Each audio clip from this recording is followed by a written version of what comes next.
All right, so in this problem, our goal is to find the electric potential between the top part, or the north pole of this semi-spherical shell, and then from the middle part on the bottom right here, this is the bottom center of it. So the potential difference between these points, so the north pole and the bottom center of this. So to be more explicit, this is what we're trying to figure out: V pole difference from this center right here, right? And so the way we're going to do this is we're just going to go ahead and start finding it piecewise. So we'll start with the harder one first. It's not too hard, so we'll just start with V pole right here. And what we're going to do, and I'll just go ahead and just put V, and we're going to start with the most general form of the electric potential, right? So the most general form of the electric potential is 1 over 4 pi epsilon naught. And we're just going to go ahead and integrate over some of the things that we were given. So we were given this sigma. We were given the charge density, the surface charge density of this spherical shell here, and then divided by over the separation vector here, the magnitude of the separation vector.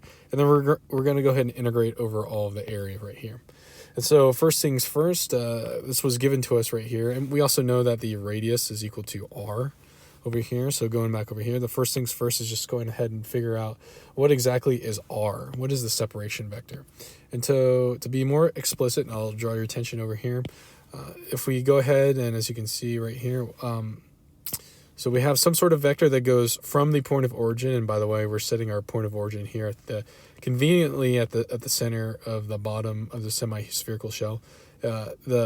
The r vector, the curly r, the separation vector, and we're trying to figure out the magnitude of it. The magnitude of the separation vector is equal to the defined as the difference between the r prime, right? So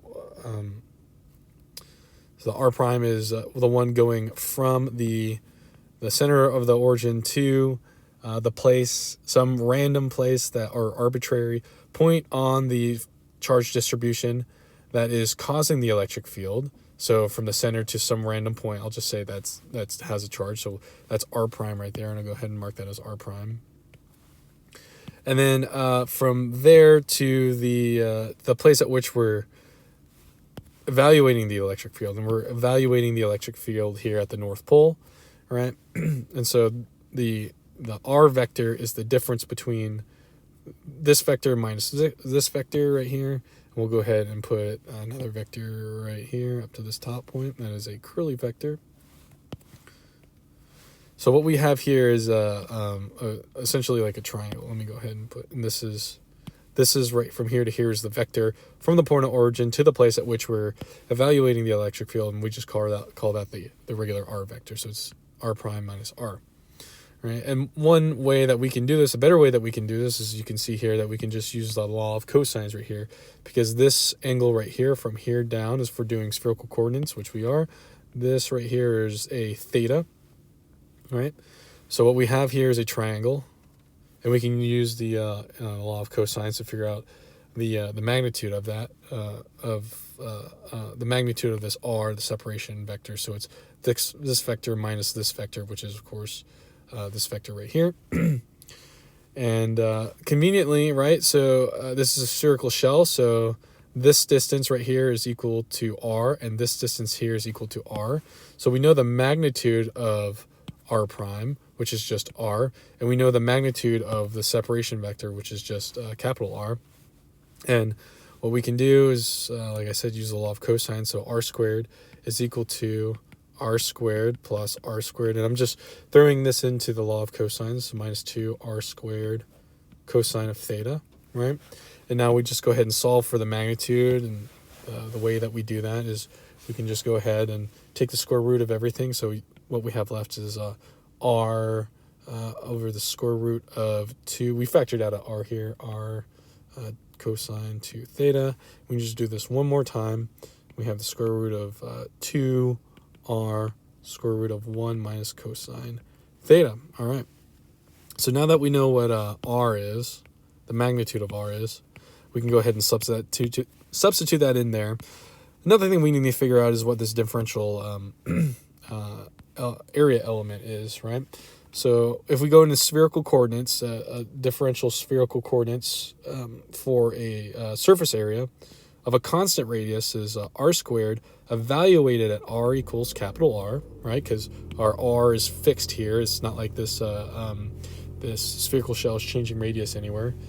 Then times your normal spherical element, so d theta sine theta d theta d phi, right? And then again, when we look at our limits of integration, right, that we're going to put over here, our theta is only going to go to pi over 2 because it's just sweeping down from right here. And then we're going to do a full circle with theta, so a full 2 pi.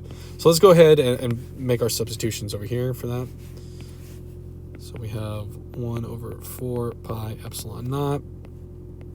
Surface area, so we have two integral signs. Pi over 2 is going to be our theta. And then we'll go ahead and just make our substitutions for what we had here. So substituting in for r, we had square rooted 2, everything that was over here. Square rooted 2 times r, 1 minus cosine, all living under a square root sign. And then we have everything over here, which was r squared sine theta d phi. And so we can go ahead and just start pulling out everything, all the constants. So this is a constant. These are all constants right here. And we can go ahead and evaluate the phi here because there's no phi's living under here. So this is just going to be a 2 pi for phi. So we'll go ahead and just clump all that out at the same time. So 1 over 4 pi epsilon naught. A 2 pi that came from the phi integral.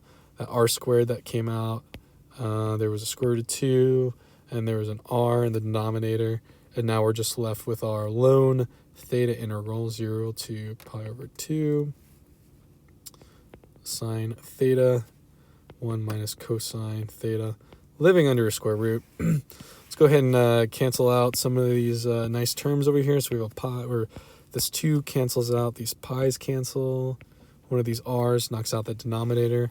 I forgot the differential theta element.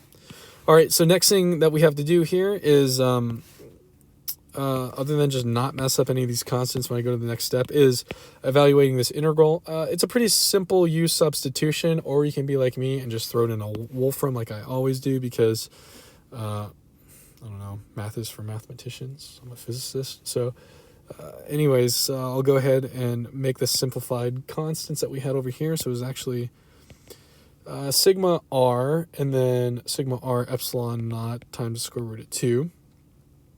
And then we evaluate our integral. So it ends up being 1 over cosine theta. There was a 2 out here, actually. So it's a 2. Oh, there's a 2 out in front, sorry. This all lives under a square root, a very ugly square root, whatever. It's not going to get any better. And we're going to evaluate this from pi over 2 to 0. So moving it down here to this next line, we can go ahead and cancel out this 2 with this 2 because that's convenient.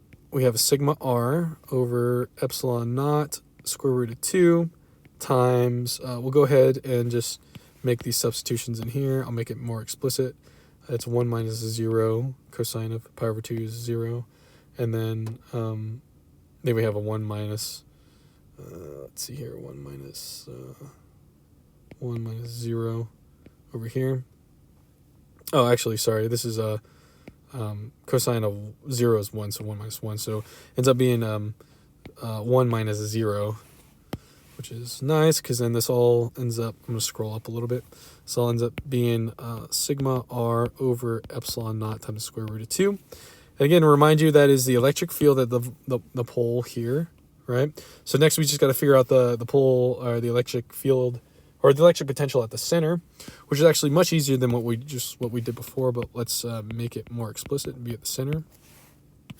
So again, starting with our definition for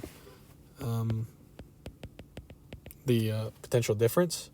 So that is actually going to be a lot more simpler. So, but we'll start very explicit, the same integral that we had before, making the same substitutions. I'll leave that curly r because that's the main point. We have our surface element. This is not actually 2 pi, so we have r squared sine theta d phi. So the big thing is going to be exactly is our R.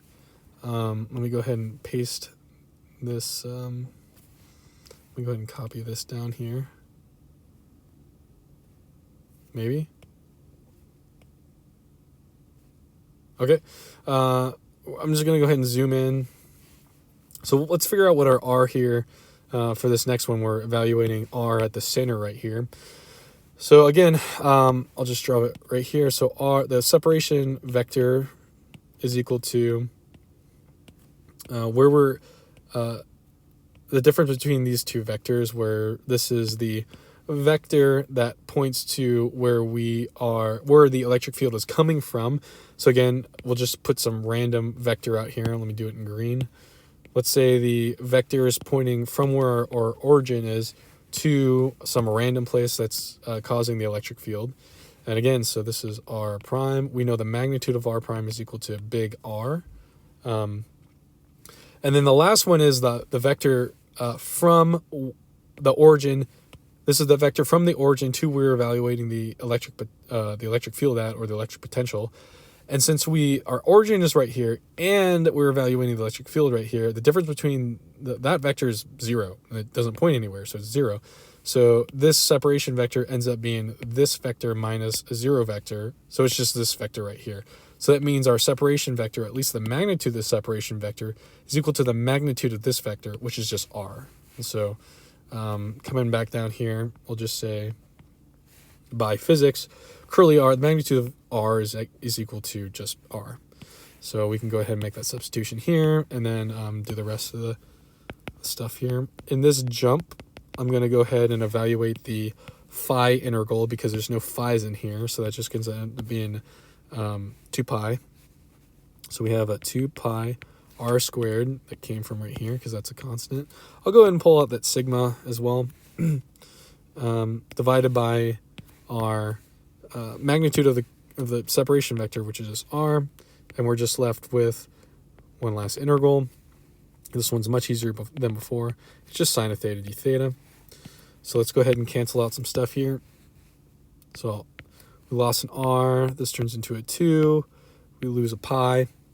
Let's drop down to the next section, the next line, and throw all this stuff down there, making sure we don't miss anything. And I think that's everything right now. And so let's go ahead and evaluate this integral as well. So integral of sine, of course, is, I'm just go ahead and put this in bracket, negative cosine. So we'll do negative cosine evaluated at pi over 2 minus negative cosine evaluated at 0. Right, so this just ends up being a 0 or negative 0. This ends up being a 1, so negative 1. So 0 minus a negative 1, that's just 1. So what we have here is just sigma r over 2 epsilon naught. And so now to the last point of the problem is that we found the potential here. Now we got to find the difference between those two, which is the whole point of the problem.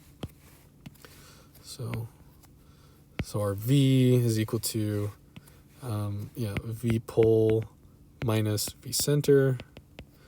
Let's make it explicit. I forgot what it was already. So V pole was sigma r over epsilon naught over square root of 2 minus V center, which was sigma r over 2 epsilon naught. Bring this up. Let's go ahead and factor out all the fun stuff. Epsilon naughts. What we have is a 1 over square root of 2 minus 1 over 2, also known as a square root of 2 over 2 minus 1 over 2. We can factor out that 1 over 2 from both of them. Sigma r epsilon naught 2 times square root of 2 minus 1.